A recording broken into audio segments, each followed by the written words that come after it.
তাৰৰ বেৰবোৰত এনেকুৱাকৈ কিয় বটল ওলমাই থোৱা হয়? প্ৰথমটো মাউচ কেনেকুৱা আছিল? আইফোনৰ পাছৱৰ্ড ব্ৰেক কৰিব পাৰিনে? এনেকুৱা ধৰণৰ ইণ্টাৰেষ্টিং ফেক্টৰ বিষয়ে জানিবলৈ ভিডিঅ'টো শেষলৈ চাই থাকক। হেল্ল' নমস্কাৰ বন্ধুসকল, welcome to my YouTube channel everything with Aamir.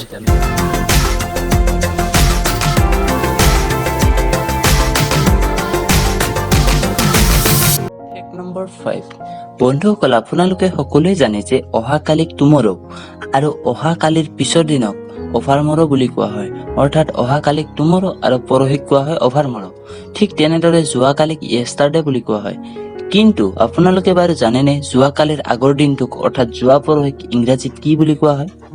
যিদৰে অহাকালিক টুমৰো, অহা পৰহিক অভাৰমৰো, যোৱাকালিক য়েষ্টাৰডে বুলি কোৱা হয়, ঠিক তেনেদৰে যোৱা পৰহিকো ইংৰাজীত ইডি য়েষ্টাৰডে বুলি কোৱা হয়।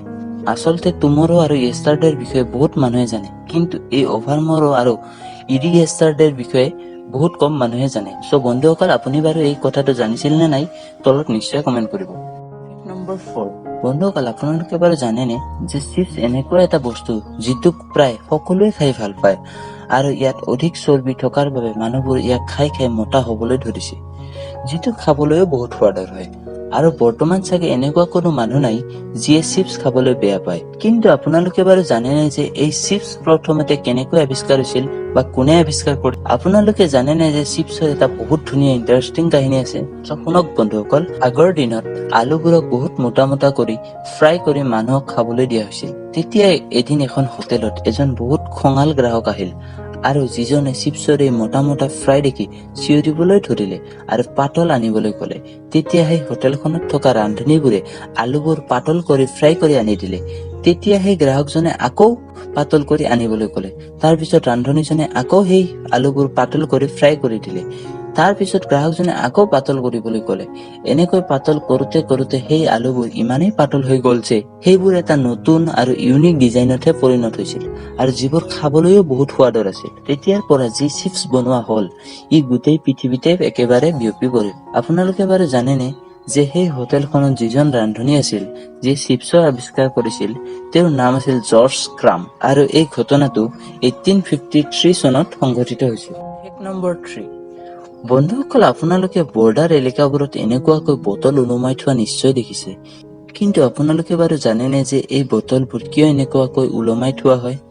আচলতে বন্ধুসকল, এই বটলবোৰ আৰ্মি কেম্প বা বৰ্ডাৰ এলেকাবোৰতহে দুটা দুটাকৈ জোৰা লগাই ওলমাই থোৱা হয়, যিবোৰ এক প্ৰকাৰৰ প্ৰাকৃতিক এলাৰ্মৰ নিচিনা কাম কৰে, যিবোৰে যেতিয়াই কোনোবাই তাঁৰবোৰ চুৱে তেতিয়াই এক প্ৰকাৰৰ শব্দৰ সৃষ্টি কৰি বাজিবলৈ আৰম্ভ কৰে, যাৰ ফলত আৰ্মীৰ জোৱানসকল সতৰ্ক হৈ যায় আৰু সিহঁতে গম পাই যায় যে কোনো শত্ৰুৱে সেই তাঁৰৰ বেৰবোৰেৰে ভিতৰলৈ সোমাবলৈ চেষ্টা কৰি আছে।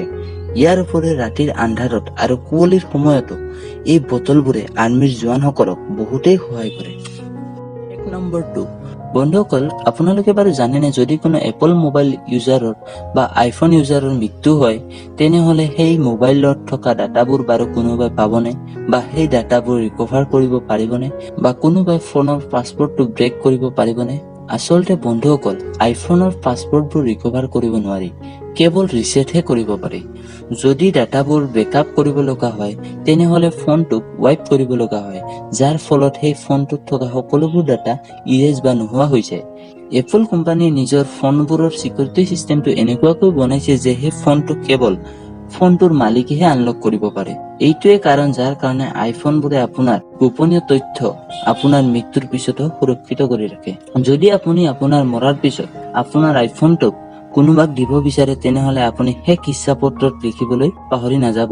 অৱশ্যে এনেকুৱা বহুত সংস্থা আছে যিবোৰে আইফোন আনলক কৰিব পাৰে, কিন্তু অফিচিয়েলি এনেকুৱা কোনো এপল কোম্পানীৰ ফালৰ পৰা নাই যিয়ে মৰা মানুহৰ আইফোনটোক আনলক কৰে।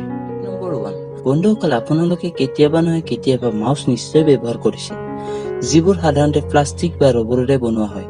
কিন্তু যদি মই আপোনালোকক কওঁ যে মাউচ কাঠেৰে বনোৱা হয়, আপুনি বাৰু বিশ্বাস কৰিবনে? হয় বন্ধুসকল, পৃথিৱীৰ প্ৰথমটো মাউচ কাঠেৰেহে বনোৱা হৈছিল, যিটো 17 নৱেম্বৰ 1917 তাৰিখে ডগলাছ এঞ্জেলবাৰ্ট নামৰ বিজ্ঞানী এজনে বনাইছিল। অৱশ্যে বৰ্তমান বিভিন্ন ধৰণৰ গেমিং মাউচ, অপ্টিকেল মাউচ আদি বজাৰত পোৱা যায়, যিবোৰত সেন্সৰ থাকে আৰু কেইবাটাও চুইচ থাকে। আপোনালোকে জানি চাগে আচৰিত হ'ব যে এই মাউচটোত কোনো ধৰণৰ চুইচ নাছিল, আৰু ইয়াক XY position indicator for a display system বুলি কোৱা হৈছিল। আপোনালোকে মাউচটোত ৰঙা ৰঙৰ বস্তুটো নিশ্চয় দেখিছে। আচলতে তাৰ সহায়তে ডিছপ্লে বা মনিটৰবোৰত সেই কাৰ্চৰটো বা এৰ'টো মুভ কৰিবলৈ ব্যৱহাৰ কৰা হৈছিল। এই মাউচটোক পোনপ্ৰথমে 1973 জেৰক্স এল্টো কম্পিউটাৰ চিষ্টেমত ব্যৱহাৰ কৰা হৈছিল। বন্ধুসকল, আপোনালোকে যদি আমাৰ এই ইউটিউব চেনেলটো এতিয়ালৈকে ছাবস্ক্ৰাইব কৰা নাই, তেনেহ'লে এই ভিডিঅ'টোৰ ঠিক তলতে থকা ছাবস্ক্ৰাইব বুটামটোত ক্লিক কৰি আমাৰ এই চেনেলটো ছাবস্ক্ৰাইব কৰি দিয়ক আৰু তাৰ লগতে থকা বেল আইকনটোত ক্লিক কৰি অলত চিলেক্ট কৰি দিয়ক, যাতে যেতিয়া এনেকুৱা ধৰণৰ নতুন ভিডিঅ' আমাৰ এই চেনেলটোত আপলোড কৰা হয় তেতিয়া তাৰ জাননী আপুনি সকলোতকৈ আগতে পায়, আৰু যিটো সম্পূৰ্ণ বিনামূলীয়া।